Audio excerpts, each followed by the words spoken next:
তখন এই লাইটটা আলোটা তার ভিতরে হার্টের সব জায়গায় পৌঁছায়, যে সমস্ত হার্টের সেলগুলি ইনঅ্যাক্টিভ হয়ে গেছিল, যেটা খুনের নেশা, মদের নেশা, তারপরে হিরোইন্সের নেশা, গাঁজার নেশা, এই সমস্ত, যেমন আমার ওই বিশ্বস্তবার ওই ঘরের অধিক দেওয়া পোলাবেন না, গাঞ্জা টানে হল্লা মানে এই সমস্ত গাঞ্জুরটি যে নেশা টেশা আছে, ওই জিকির করলে ওই আলোটা লাইটটা হার্টের ওই জায়গায় যায়, ওই নেশাটা ওটার মধ্যে আঘাত পারবে, তখন ওই জিনিসটারে নষ্ট করে দেবে। তখন পুরো হাড়ের মধ্যে আলোটা যাওয়ার কারণে লোকটা ভালো হয়ে যাবে। মানুষ জিকির করে কে ব্যাক করলে কিন্তু বুঝি না, সায়েন্স বিজ্ঞানগুলো জিকির করে কে কিছুই বুঝে না। কিছু মানুষ করে হলো সমালোচনা, আর কিছু হলো না বুঝে করে হলো উল্টা পাল্টা শক্তি। 100% সত্য এটা। জিকির যে করবে এক সপ্তাহের মধ্যে তার ভিতরে ভালো লাগা শুরু হবে, কোনো এক সময় তার চোখে পানি আসবে এবং সে অনেক কিছু দেখবে। সে কেমনে দেখবে? স্বপ্নে দেখবে, স্বপ্নে ভালো ভালো জিনিস দেখবে, ভালো ভালো সংবাদ সে পাবে। এরপর জিকির চালিয়ে যাক, প্রকাশ্যেও সে সেগুলা দেখবে।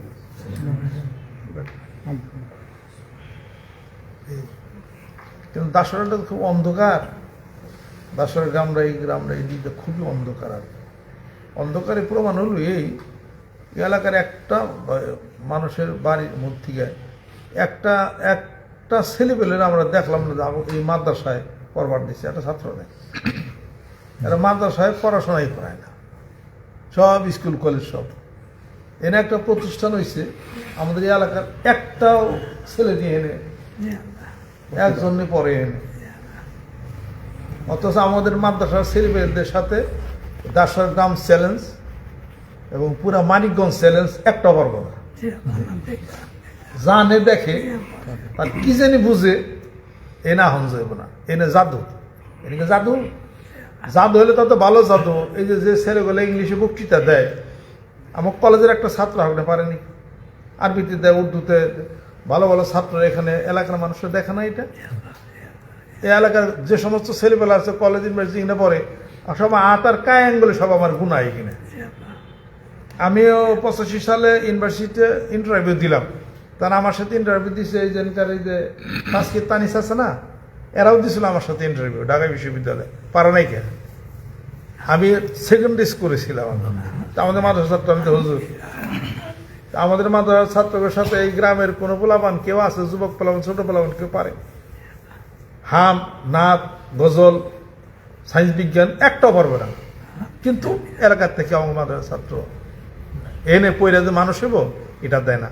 আমার বলে কি খারাপ, আমরা এনে পয়লা মানুষ চলিয়ে মারছি, আমার বাপ হলো কাপের ফুতর দিচ্ছে, আর আমি তো ভালোই না। কিন্তু মানুষের প্রচন্ড গতিতে, মানুষের যে গতি, মানুষের যে ঝুঁকছে, এটার কারণে বহু মানুষ হলো হতবিহ্বল হয়ে যায়।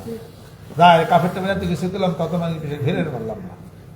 মানে মানুষ কিছু আছে, এলাকার কিছু আছে, বাড়ির কিছু আছে, মানুষের প্রচন্ড গতির ছুটে এখন দেখা যায় সব আমরা তো তলে যাম গা, এই জন্য কিছু হুজুরও চাপতাছে। আর মানুষ তো কম হইতে গেছে পিছাব শেষ। এগুলো আমরা সব বুঝি, আমরা রাজনীতি না করি, কিন্তু রাজনীতি বুঝি। রাজনীতি তো বুঝি, রাজনীতি যারা করে হ্যাঁ বহান। আমি 1 ঘন্টা রাজনীতি তারপর শিখিয়ে দিই। এই 4 মাস 6 মাস আগেও তো আমি কইছি, কথা বলেন না আপনারা, যে আওয়ামী লীগের লোকেরা বিএনপির সামনে সিল মেরে ভোট দেবে, কিন্তু আমিও কইছি। অথচ বিএনপি আলো ব্যক্তি মেলে আমি দাবড়াইছি, কিন্তু এই আওয়ামী লীগই বিএনপির ভোট দৌড়াই, যার কইছি তখন ব্যক্তি ব্যাক করে গেছে। এগুলো আমাদের রিসার্চের কথা, এগুলো কোনো কেরামতি নাই, কারামতি নাই, এগুলো হলো পলিটিক্যাল ব্রেনের কথা। এগুলো পলিটিক্যাল ব্রেনের কথা। কাজে রাজনীতি বুঝি না তা না, রাজনীতি ভালোই বুঝি। ও বা মানি কাজে পলিটিক্স মানুষ কেরা, পলিটিক্স তো লুকিত আমি দেখি না, রাজনীতি খারাপ দেখি না, রাজনীতি তো বোঝে না। এদের হুজুরা খারাপ হয়ে একটাও তো পলিটিক্যাল ব্রেন একটারও নাই, এটারও নাই। ব্যক্তির জামানত বাজে তো অন্য দলেরা ওই যে জাত বাড়া দেবো, তাই হুজুরা খাইব। রাজনীতি বুঝি না, পলিটিক্সই তো বোঝে না। কেউ বুঝে না, কেউ একজন পীর হাইতে তার কিছু বাপের মুড়ি নিয়ে মাঠে নামছে, 3 মিনিটে মাঠ গরম করে হারাইছে। উনি একবারে চেয়ারে যায়, একবারে ই করে আলো বিহার আগে কি বুঝ হয়ে যেতেছে এই অবস্থায়। আমার কাছে পলিটিক্যাল এমন থিম আছে, 5টা থিম আছে যা আয়োজন প্রকাশ করি, কেন আমি রাজনীতি করিনি তো আমার প্রকাশ করে আমার লাভ কি আছে? আমার দরকার নাই। পয়লা হলো রল লোক আমার পিছিয়ে লাগবে।